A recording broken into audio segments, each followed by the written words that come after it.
အားလုံးမင်္ဂလာပါဒီနေ့ဗီဒီယိုလေးကတော့ Snapdragon 4 Gen 2ကိုအသုံးပြုပြီးတော့ဈေးသက်သာဆုံးဝယ်ယူရရှိနိုင်မဲ့ Redmi 12R လေးကို unboxing လုပ်ပြီးအတူတူကြည့်မှာဖြစ်ပါတယ်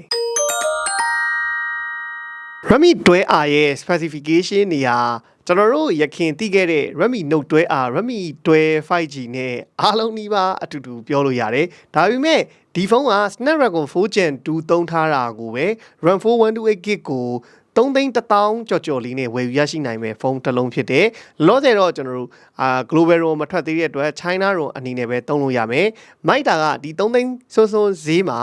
ဒီ screen size 6.79 inch ဆိုတာကျွန်တော်တို့ Note 12R နဲ့ Spec အတူတူ LCD မှာ Full HD Plus resolution နဲ့ကျွန်တော်တို့ကြည့်ရမယ်။ပါတဲ့ဒီ 4 Gen 2ကိုစပ်ဖို့ပေးဖို့လဲဒီလို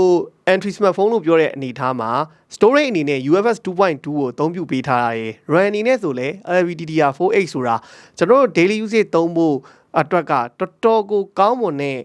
hardware spec တွေပါတဲ့ဖုန်းတစ်ခုဖြစ်တယ်ဒီဖုန်းရဲ့အားနည်းချက်လို့ပြောလို့ရတာ Note 12R ထက်ညံ့တဲ့အတက်ချက်ကဒီဘူးထဲမှာ10 watt charging ကောင်းမဲ့ပါတာ Note 12R ထက်ညံ့တဲ့အချက်လို့ပြောလို့ရတယ်ဒါပေမဲ့ဖုန်းက18 watt စပ်ဖို့ပေးတယ်ဘူးထဲမှာကတော့10 watt charging ကောင်းမဲ့ပါမယ်လို့သူ့ site မှာညွှန်းထားတယ်။ပါတဲ့ camera setup ကလည်းအတူတူပဲ50 megapixel main camera 2 megapixel depth sensor ရှေ့က selfie camera 5 megapixel ဟာလည်း Note 12R နဲ့အတူတူပဲဖြစ်တယ်။ဒါပေမဲ့ design color ကတော့ changing ဖြစ်သွားပြီ။ဒီကျွန်တော်တို့အခုထွက်တဲ့ entry smartphone လို့ပြောလို့ရတဲ့ဖုန်းတွေမှာဒီ Xiaomi ကနေပြီးတော့သူရဲ့ Redmi series Note 12R Redmi 12 Redmi 12R Redmi 12 5G အားလုံးဒီရှေ့နောက်ကို glass backနော် glass body တွေတုံးထားတယ်ပေါ့ဒီကောင်မှလည်းထုံးစံတိုင်းပဲ glass body ကိုတုံးထားတယ်ဒါပေမဲ့ဒီ Redmi 12R ကိုပို့ပြီးသဘောကျနိုင်စေတဲ့အချက်ကသူ့ရဲ့ design ပိုင်းလို့ပြောတယ်ဘာလို့လဲဆိုတော့ကျွန်တော်တို့ Poco တွေမှာတုံးထားတဲ့ two tone color လို့ပြောလို့ရတယ်ကျွန်တော်တို့ဒီအစိမ်းနဲ့အနက်ကိုမှအနက်ပုံစံမျိုး two tone color shade နဲ့လုပ်ပေးထားတာဟာလူငယ်တွေသဘောကျနိုင်တဲ့အယောင်ဖြစ်တယ် Note 12R ထက်ဈေးသက်သာတဲ့အချက်ကလည်း charging ကောင်းလေးနည်းနည်းဝေးလျှော့လိုက်လို့ Note 12R ထက်1000ခန်းလောက်ဈေးသက်သာသွားတယ်လို့မြင်တယ်ပါတဲ့ spec အားလုံးကအတူတူပဲအဲ့တော့အပြင်မှာဘယ်လိုအနေထားရှိတော့ဒီကျွန်တော်တို့အတူတူ unboxing လုပ်ပြီးကြည့်လိုက်ရအောင်ပါ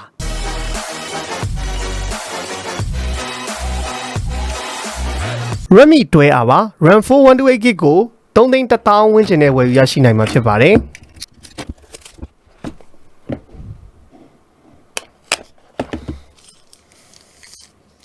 တို့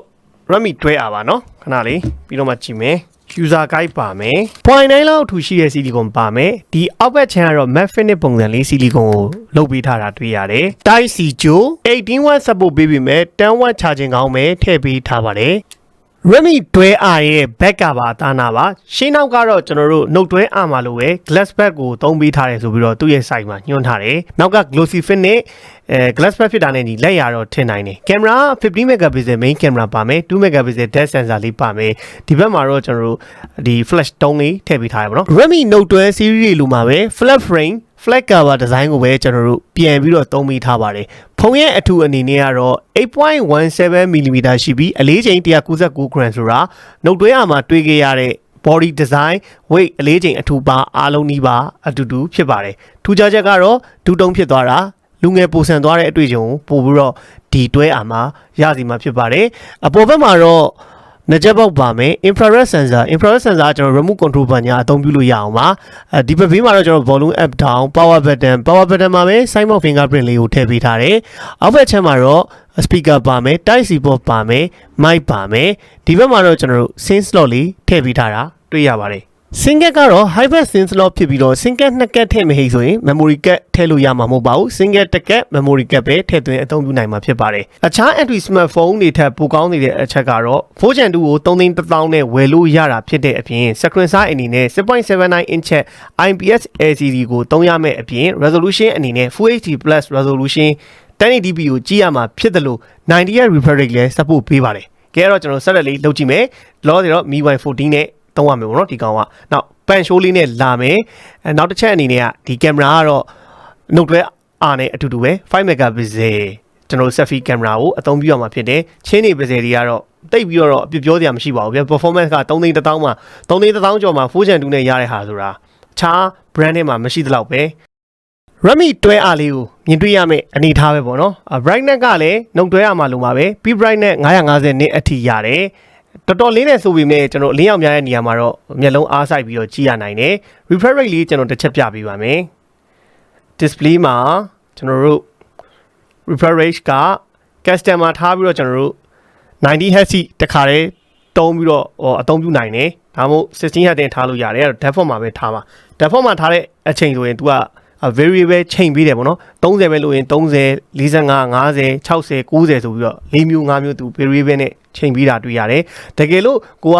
ဒီကောင်ရဲ့ color တွေကို vivid ဖြစ်တာ saturation ဖြစ်တာလို့ရင်တော့ဒီ color sheen ထဲမှာဝင်ပြီးတော့ကျွန်တော်ပြင်လို့ရပါတယ်ဒီမဲ့ဆို vivid ဒါကောင်ဆိုရင်တော့ saturated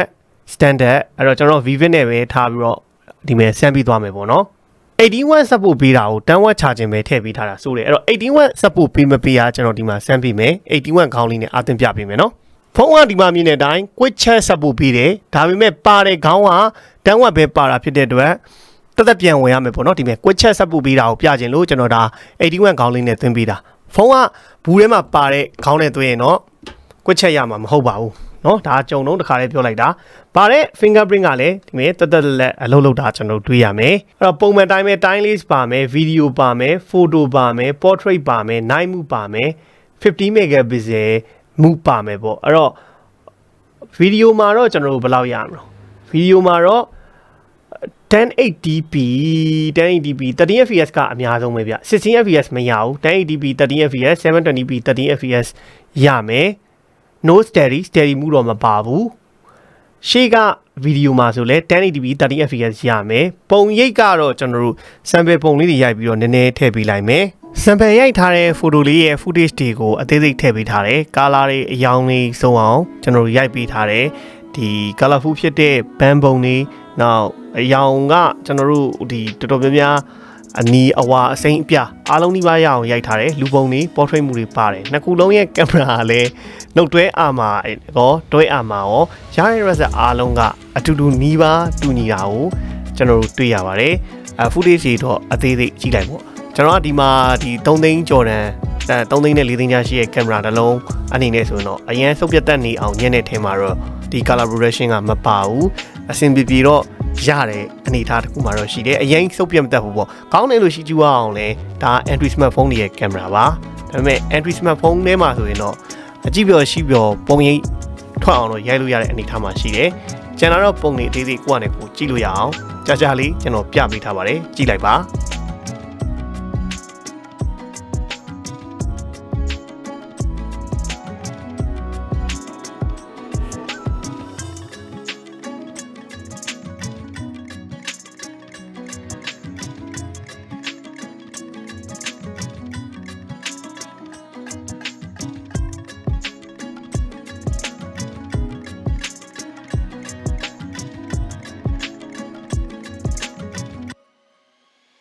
ကျွန်တော်ရုပ်ထွက် quality လေးကြည့်အောင်ပေါ့နော်ဒီနေရာတော့ကျွန်တော်တို့နှုတ်တွဲအားလေးပါတခါလေးယူပေးတယ်ပေါ့ဘာလို့ဆိုတော့နှစ်ခုလုံးကလည်းဈေးကမတိမ်မရင် charging ကောင်း81ပါတာမပါတာလေးပဲကွာတာဖြစ်တဲ့အတွက်အတူတူနှစ်ခုလုံးကျွန်တော်ယူပေးထားတယ်ပေါ့နော်ကျွန်တော်ဒီဘက်ကတော့နှုတ်တွဲအားဒီဘက်ကတော့ကျွန်တော်တို့တွဲအားပေါ့နော်အဲ့တော့ display ရဲ့အနေထားလေးအတူတူကြည့်အောင်ပါအဲ့တော့ကျွန်တော်တို့ဒီလိုမျိုးနှုတ်တွဲအားနဲ့တွဲအားရဲ့ display တွေကိုရှင်းကြည့်မယ်ဟဲ့ဆိုလေချင်းနေပဲစေပါညာအားလုံးဒီပါအတူတူပဲပေါ့နော်တိဆောက်ပုံပါညာအားလုံးကလည်းအတူတူပဲကွာသွားတာဒီနောက်ကဒီနေရာလေးပေါ့နော်တွဲအားကကျတော့တူတုံးနဲ့လာတယ်နှုတ်တွဲအားတော့လုံးဝ plain လာတယ်ပေါ့နော်အဲ့တော့တိဆောက်ပုံဒီဇိုင်းသားနာပါညာအားလုံးဒီအတူတူပဲကြည့်လိုက်ပါနော်ဒါဆိုရင်တော့သိပါလေကျွန်တော်ကတော့အပြင်မှာမြင်ရတဲ့အနေထားအရနှစ်ခုလုံးရဲ့ 1080p display က resolution တွေညံ့ကြည့်လို့ရတယ်brightness လည်းအတူတူပဲအရင်ကြီးကွာခြားချက်မရှိဘူး detail sharpness color correction အားလုံးဒီပါလဲအတူတူပဲ bro နေရင်တော့အသေးသေးကြည့်လိုက်ပေါ့ဒီနှစ်ခုရဲ့အားသာချက်အားနည်းချက်ကလည်းကျွန်တော်တို့ရှေ့မှာပြောခဲ့သလိုပဲပေါ့နော်တွဲအားမှာကြတော့ဒီ10 watt charging ပဲဘူးထဲမှာထည့်ပေးလိုက်တာအဲ့တခုပဲ charger လေး short ပြီးတော့ weight short လိုက်တာပဲရှိတယ်ဒီဇိုင်းပိုင်းပေါ်မှာပဲအခြေခံပြီးတော့ရွေးလို့တော့ရပါတယ် display ရုပ်ထွက်အနေထားကတော့အရင်ကြီးဘာမှကွဲပြားခြားနာမှုတိတ်မရှိပါဘူး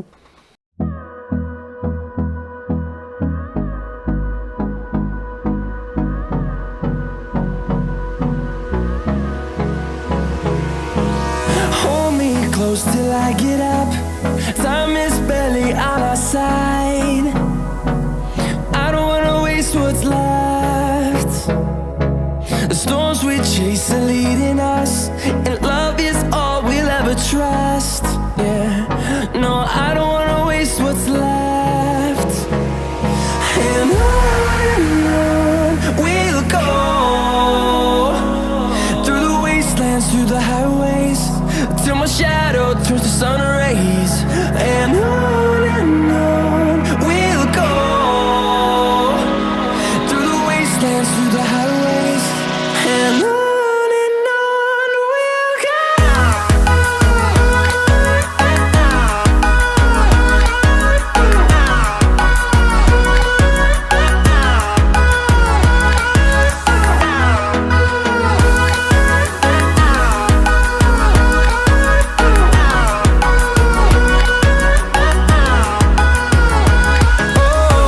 we'll go. Finding life along the way, melodies we haven't played. No, I don't want no rest. Echoing around these walls, fighting to create a song. I don't wanna miss a beat. And on we'll go, through the wastelands, through the highways, till my shadow turns to sun rays. And on we'll go, through the wastelands, through the highways, and on we'll go. အဲ့တော့ကျွန်တော်တို့ဟို display အနေထားတော့အားလုံးမြင်တွေ့ခဲ့ပြီထင်ပါတယ်ပေါ့နော်အားလုံးဒီကျွန်တော်တို့ရှေ့မှာပြောခဲ့သလိုပဲ display quality ဘိုင်းအနေနဲ့ကတော့နှစ်ခုလုံးအတူတူနီးပါးအနေထားမှာပဲရှိပါတယ်အခုတော့အတန်ပေါ့နော်ကျွန်တော်တို့အတန်နားထောင်ကြည့်ရအောင်ဒါပထမဆုံးဒီအပေါ်ကကျွန်တော်တို့ဒီတွဲအားပေါ့နော်တွဲအားရဲ့အတန်လေးကျွန်တော်နှုတ်တွဲအားမှာလည်း speaker တစ်လုံးပဲပါတယ်ဒီတွဲအားမှာလည်း speaker တစ်လုံးပဲပါတယ်เนาะအတူတူပါပဲ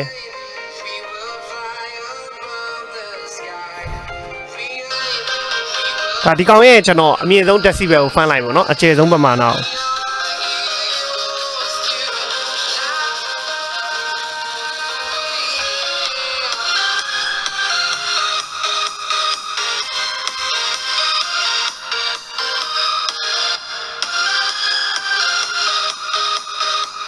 ဒါတွဲအားရဲ့အကျယ်ဆုံးထွက်နိုင်တဲ့ပမာဏ decibel 107.9 ပေါ့နော်အဲ့တော့ဒီကောင်မှဘယ်လိုနေအောင်နားထောင်ကြည့်အောင်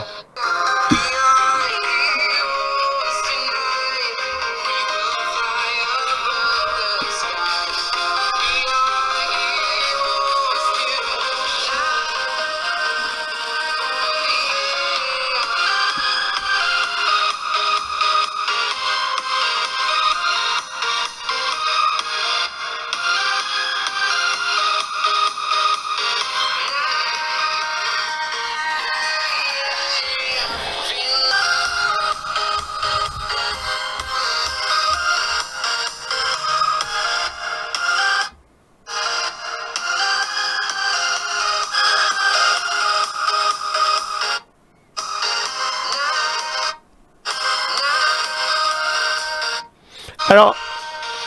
တော့အတန် quality result အနေရလဲကျွန်တော်တို့တွဲအားနဲ့နှုတ်တွဲဟာဘာမှတိတ်ပြီးတော့မကွာဘူးပေါ့နော်တကယ်လို့ဒါဒီလိုစောင်းမီတာနဲ့တိုင်းရင်တော့တွဲအားလေးကနည်းနည်းလေးမစိုးစတော့လေးအတန်ပူကျဲလို့ခံရတယ်ရရဲ့စောင်းဒီ bass တန် mid tone နောက်ရတဲ့ quality အတန်အားလုံးဒီတွဲအားနဲ့နှုတ်တွဲအားဒီတော်တော်ကြီးကိုဆင်တူပါတယ်အဲ့တော့ဒါကကျွန်တော်တို့အတန်လေး display တွေကိုရခဲ့တဲ့ result တွေပါကင်မရာပုံရိပ်ကတော့ရှေ့မှာကျွန်တော်တို့ဟိုကြည့်လို့ရအောင်အနည်းငယ်ထည့်ပေးထားပါတယ်အဲ့မှာတော့ကိုယ်ကနေကိုကြည့်ပြီးတော့ဆုံးဖြတ်ပါဒါပေမဲ့အားလုံးနှိပါသည်အတူတူပဲဖြစ်ပါတယ်အဲ့တော့ကျွန်တော်တို့ဒီနေ့ဒီ Redmi 12R လေးကို unboxing လုပ်ပြီးတော့ first impression အနေနဲ့ပြောရရင် big quality ဘိုင်းအနေနဲ့ကတော့လောလောဆယ်ကျွန်တော်တို့ entry ထဲမှာထွက်တဲ့ 12 series တွေအားလုံးဒီရှင်းနောက် glass pad နဲ့ထုတ်ထားတာဖြစ်တဲ့အတွက် premium ဖြစ်တဲ့ look ကိုလည်းရတယ်ဒီကောင်ကပုံမိုက်သွားတဲ့အချက်ကပုံမှန်ကျွန်တော်တို့ဒီဖုန်းတွေလို့ပေါ့အဓိကဟိုတမျိုးလဲ plain မဟုတ်တော့ဘဲနဲ့ဒီလို two tone texture ပိုကိုရီပုံစံမျိုးပုံစံထုတ်ပြီးတာလူငယ်တွေပို့ပြီးအကြိုက်တွေစီမဲ့ design color အနေထားရှိတယ် performance ဘိုင်းကတော့ကျွန်တော်တို့အများကြီးထွေထူးပြောစရာမလိုဘူး Snapdragon 4 Gen 2ဆိုတာဒီစီနဲ့ဝင်းကျင်3သိန်းကျော်မှာလုံးဝ performance အကောင်းဆုံးရနိုင်တဲ့ SoC တစ်ခုဖြစ်လို့ 5G ကိုလည်းစပ်ဖို့ပေးတယ်ကင်မရာ နောက်ရတဲ့ camera reset ပေါ်မှာမူတည်ပြီးရွေးချယ်မယ်ဟဲ့ဆိုလဲတွဲအားနဲ့နှုတ်တွဲအားနဲ့ကအရင်ကြီးကင်မရာမှာလည်းတိတိတတ်တာကွဲပြားခြားနားချက်မရှိဘူး display ဘိုင်းအတူတူပဲ sound quality လည်းအတူတူပဲလို့ပြောလို့ရတယ်ဒါပေမဲ့ကျွန်တော်တို့ကဒီနှစ်ခုတွဲအားနဲ့နှုတ်တွဲအားနဲ့ရွေးချယ်မယ်ဟဲ့ဆိုရင်အဓိကရွေးချယ်တဲ့ဟာdesign big quality ကြည့်လိုက်ပေါ့ကိုကဒီလိုလူငယ်ဆန်ဆန်ကြိုက်တယ်တူတုံးကာလာချဲချင်နေဟဲ့ဆိုတော့တွဲအားဝယ်တွဲအားရဲ့အားအနည်းဆုံးချက်ကကြတော့ 9000 mAh battery ပါတာချင်းတူပေမဲ့တွဲအားဒီဖုန်းက81 watt support ပေးတယ်ဒါပေမဲ့ဝယ်လို့ပါတဲ့ဘူးထဲမှာတော့81 watt charging ကောင်းမထည့်ပေးထားဘူးတွဲအားဝင်10 watt charging ကောင်းနဲ့ပဲရမယ်နှုတ်တွဲအားကို1000လောက်1000ခွဲလောက်ပို့ပေးဝယ်လိုက်မယ်ဟဲ့ဆိုရင်81 watt charging ကောင်းဘူးထဲမှာတစ်ခါတည်းပါမယ်ပေါ့နှုတ်တွဲအားရဲ့charging ကောင်းတော့ 22.5 watt အထိထည့်ပေးထားတာပါဒီသူ့ရဲ့ဒီ box ထဲမှာပါတာပေါ့အဲ့ဒါပဲကွဲပြားခြားနားမှုရှိတယ်အဲ့တော့ design ပိုင်းကြိုက်တာကိုရွေးပြီးတော့ဒီ charging 10 watt ကိုယူမလားပုံမှန်ရိုးရိုး design အတိုင်းကိုပဲ 22.5 watt charging တစ်ခါတည်းပါတဲ့နှုတ်တွဲအားကိုဝယ်မလားဒါလို့ဆိုရင်တော့စဉ်းစားဆုံးဖြတ်တတ်ပြီထင်ပါတယ်ဒီနေ့ video လေးကိုဒီမှာလည်းအဆုံးသတ်ပါမယ်အားလုံးဘိုင်းမယ်ပါခင်ဗျာ